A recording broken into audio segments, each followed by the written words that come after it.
Chelsea haven't exactly been the most difficult team to play against, so there is that. And it was arguably their last opportunity. So they looked lively early on. But bearing in mind Chelsea were playing with 10 men, and literally playing with 10 men, because Higuain was awful.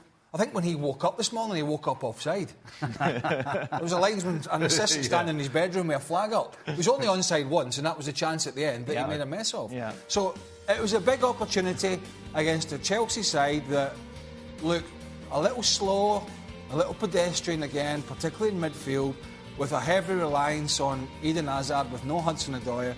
And this result is, you know, it's been a good weekend for Tottenham, even though they lost, put it that way.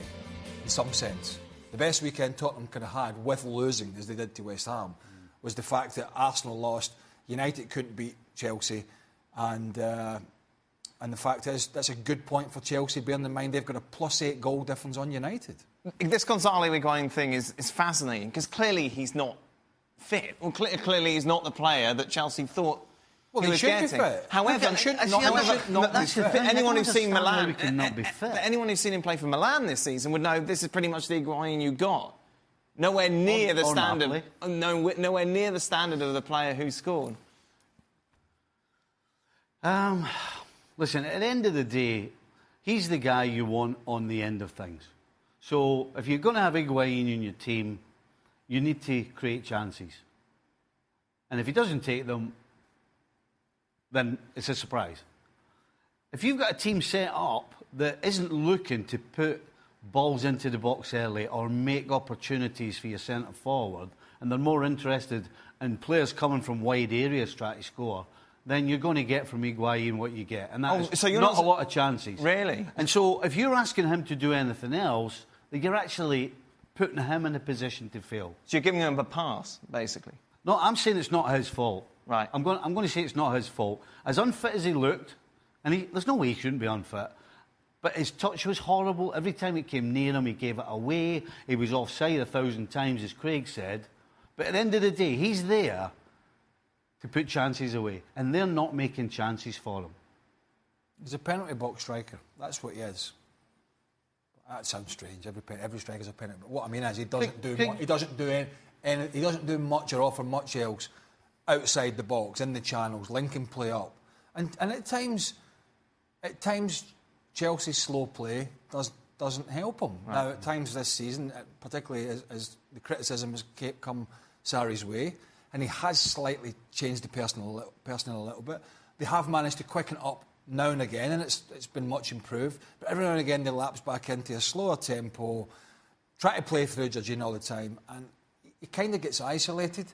And when he's isolated, he's in no man's land. Because he can't do it on his own. But on top of that, he just looks as if, I have to say, he looks as if the Premier League, and people can say what they want about this, the Premier League, he looks as another one that looks as if the Premier League is just too much for him. Jules, Milan want to watch, didn't they, in the end, considering what Piatek did when he joined them, with Higuain leaving, coming to Stamford Bridge, in the sense that this is a Gonzalo Higuain who, when we thought that he'd go to Chelsea and help them get in the Champions, everyone agreed this was a great signing. This would definitely work.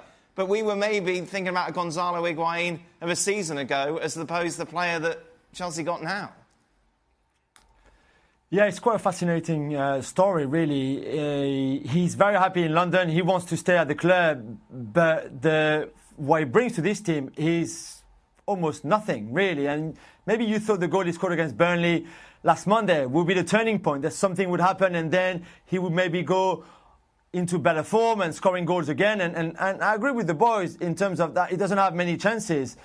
But when he has one, like late in the game today, then he makes a mess of it. And he's almost unrecognisable, I think, for the lethal striker that we got to know at Napoli, for example, under Sarri. And the whole point was like, Sarri wanted him so badly because he thought that he could get the same form or the same Higuain that he got at Napoli with the same style of play, with Jorginho there, same system, and etc., etc. And instead, we got someone who scored 1 goal against Burnley, 2 against Huddersfield, 1 against Fulham, and that's pretty much it. And that's just not good enough.